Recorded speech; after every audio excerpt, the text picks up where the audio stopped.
Mumbai TV, हर खबर सच के साथ। मैं हूं जैन सेठ और आप देख रहे हैं मुंबई टीवी। इसके पहले हमने आपको मोर्चा दिखाया था, किसान मोर्चा, जो कि वतन से ही वापस लौट गया। हालांकि सरकार ने उनकी मांग पूरी कर दी है।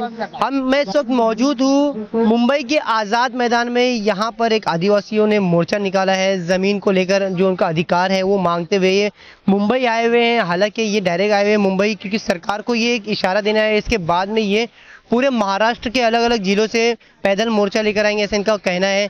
इस वक्त मैं मौजूद, हमारे कुछ लोग भी मौजूद हैं। आइए उनसे बात करते हैं और जानते हैं इस पूरे आंदोलन के बारे में। सर, सबसे पहले आपका नाम बताइए। एडवोकेट BM रेगे, अध्यक्ष दगड़खान कामगार परिषद महाराष्ट्र। हम यहाँ लगभग महाराष्ट्र में सबसे ज़्यादा बेघर और भूमिहीन मजदूर वर्ग है और वीकर सेक्शन यानी अनुसूचित जाति जमाती, मागास वर्ग, जो इतर मागास वर्ग है, वो पूरा सरकारी ज़मीन पे, जो गायरान ज़मीन है, वन ज़मीन है, महसूल ज़मीन है, उनके ऊपर जनरेशन्स यानी पीढ़ी के बाद पीढ़ी रह रहे। अभी हम हमारी मावशे यहाँ 2 पीढ़ियाँ हैं, इनके माताजी पिताजी हो गए, वहाँ ज़मीन पे रहते हैं, ज़मीन पे पकाते, ज़मीन का धान करते हैं, लेकिन वो ज़मीन हमारे नाम पे नहीं है और सरकार वो ज़मीन हमारे नाम पे नहीं कर रही है। हमको ऐसे ही रखती है कि वो ज़मीन हमारे नीचे से कभी भी वो निकाल सकती है। तो अभी जो हाईकोर्ट का 6 अक्टूबर 2022 में, मुंबई हाई कोर्ट में 6 अक्टूबर 2022 ने एक ऑर्डर्स किया, सुमोटो ऑर्डर किया कि गायरान ज़मीन के ऊपर महाराष्ट्र में जितने अतिक्रमण हुए हैं वो पूरे 31 दिसंबर 22 तक पूरा हटाना है। यानी सुमोटो यानी मनमानी हो सकती है कि भाई महाराष्ट्र में जो भूमिहीन है, जो बेघर है, वही सरकारी ज़मीन पे है। जो जिसके पास पैसा है वो तो अपनी खरीद करके रहता है। तो इनका सरकार ने सोचना चाहिए और हाई कोर्ट ने भी सोचना चाहिए कि जो मागास वर्गीय है, अनुसूचित जाति है, अनुसूचित जमाती का है, आदिवासी है, जो मजदूर वर्ग है, वही सरकारी ज़मीन पे रहता है। तो हमारी प्रथम मांग है कि जो हमारे जनरेशन से हम रह रहे हैं तो उनके नाम पे करिए, उनका 7/12 उनको दे दीजिए और उसके बाद वो खेती है उनके नाम पे कर दीजिए 7/12 से, और जो घर के लिए ज़मीन है वो उनको दे दीजिए और उसके ऊपर मकान बनाने के लिए सरकार के पास बहुत योजना है।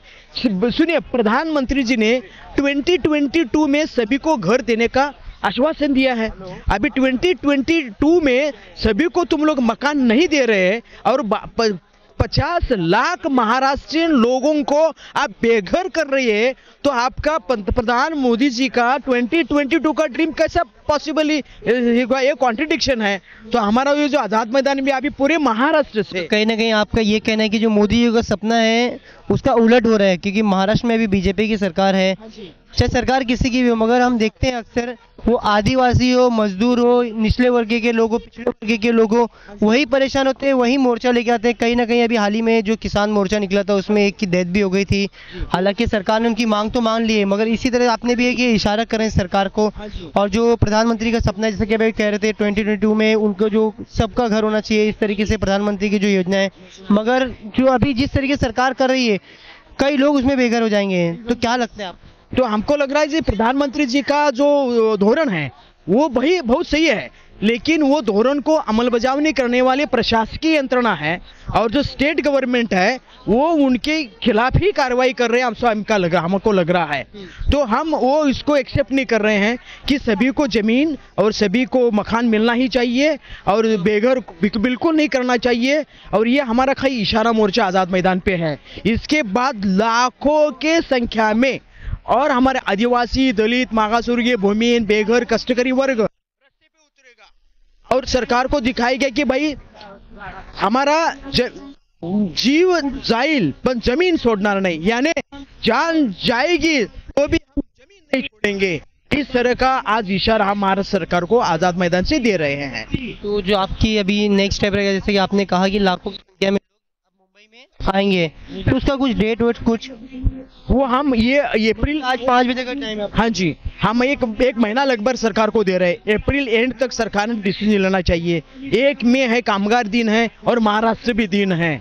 उसके बाद हमारी अगली रणनीति तय हो जाएगी और महाराष्ट्र सरकार ने उससे पहले भी हमारे गौर गरीब जनता का सुना करके गौर गरीब लोगों को न्याय देना चाहिए। हालांकि सरकार किसी की भी रहे, महाराष्ट्र में हमने अक्सर देखा है बड़े बड़े आंदोलन होते हैं, मगर सरकार जिस तरीके से आश्वासन देती है मगर उसमें अमलबजानी नहीं करती है। क्या लगता है ऐसे क्यों करती होगी सरकार? ये इनकी गौर गरीब जनता जो है उनके तरफ उनको कुछ करना ही नहीं चाहते हैं। खाली उनका आते हैं, डोले पूछते हैं, बाद में कुछ आगे बढ़ता ही नहीं है। वो इनकी नीति हुई है, वो सरकार पूरी धोरणी है, हाँ, तो वो पूरा करने वाले नहीं हैं, तो उसको भी हम चैलेंज दे देंगे। Yes, thank you. तो कहाँ से लोग आए हुए हैं? अच्छा, आप जाके आइए, मैं और लोगों से बात करता हूँ।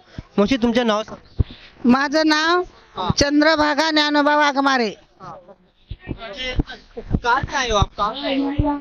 अहमदपूर पुरावून आलेले आहे. माझी मागणी गायरान धरलेला आहे. मी 25-30 वर्ष झालेला आहे. 30 वर्षाच्या बाद हे आमचा सासरा वारून गेला.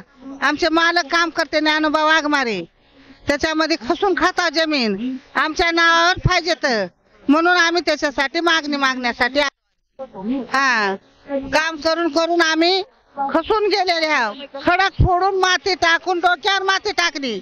शेतामध्ये डोक्यावर माती टाकून रान निर्मळ करून आम्ही खसून खात आहोत. का आम्हाला दुसरी मागणी का नाही, आमच्या नावावर दिलं संपलं.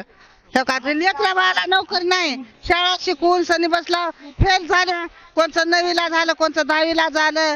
2-3 लेकरं आहेत, मुलीचं लग्न केलं आणि त्याच्यामध्ये का मुलं आहेत. आता एक काम करून शेतात ती बी लेकरं खाते, कुणाला नोकरी नाही माझ्या लेकरायला. का एवढं मागणी आहे, लेकरा बाळाचं तेवढं कल्याण करायचं. आमचं तर झालंय का, हा काही मालक खायचं, हे मालक खायचं. तुमचं वय काय? माझं वय 50 ते 55.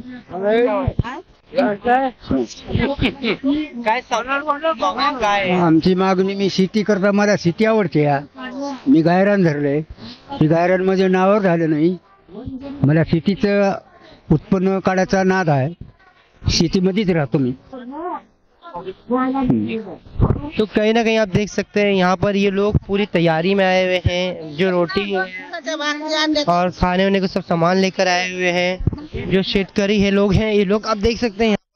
मैं आपको मेरे पीछे कैमरा पर्सन को दिखाना चाहूँगा, बोलूँगा कि पीछे का भी नज़ारा दिखाए किस तरीके से महाराष्ट्र के अलग अलग जिले से लोग आए हुए हैं यहाँ पर.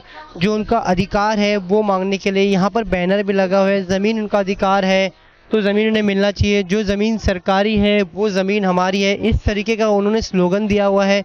और मैं एक चीज़ ज़रूर बताना चाहूँगा, जिस तरीके से सरकार किसी की भी हो, हालांकि उस सरकार में जो आदिवासी होते हैं, किसान होते हैं, मजदूर होते हैं, उन्हें इनका परेशानी झेलना पड़ता है. अब देखना ये रहेगा कि सरकार इनकी बात को पूरा करती है या नहीं करती है. कैमरा पर्सन अम्मार खान के साथ जैन सैयद, मुंबई.